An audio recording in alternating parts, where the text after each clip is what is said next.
Kaninang umaga, dinagsa ang San Lazaro Hospital sa Maynila ng mga gustong magpaturok ng mga anti-rabies vaccine. Kabilang ang 6 na taong gulang na bata na kalmot daw ng alagang pusa ang kanyang gilagid noong Biyernes. Nagtalon-talon siya. Pagtalon po niya sa pau po, doon po siya hinablot sa bibig.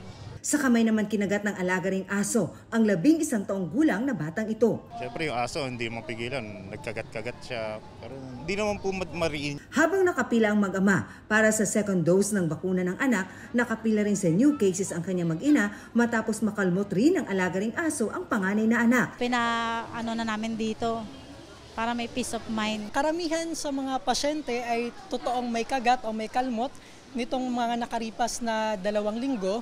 Pero karamihan din or meron din kaming porsyento ng mga pasyente na dahil sa napanood nila, naalala na lang nila na nakagat sila. Mag-alas 12 ng hapon, ganito pa rin kahabang pila dito sa Animal Bite and Treatment Center sa San Lazaro Hospital.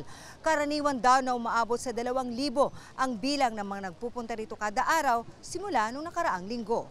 Magkatapos lumabas ng mga kwento sa social media tungkol sa mga rabies deaths na nangyari dito sa ating bansa, biglaan talagang tumaas ang aming mga animal bite consultations. Paalala ng mga doktor, magpaturok agad ng anti-rabies vaccine oras na makagat o makalmot ng hayop.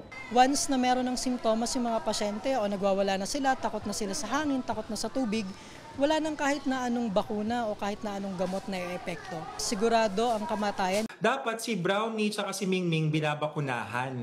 Kasi pag ang mga aso at pusa ay bakunado, hindi po yan makakalipat ng rabies. Libre ang mga bakuna sa mga aso at pusa sa mga LGU. Pero kung maniningil man yung mga LGU, nababalitaan ko rin yung iba, nasa 100 pesos lang kada turok once a year.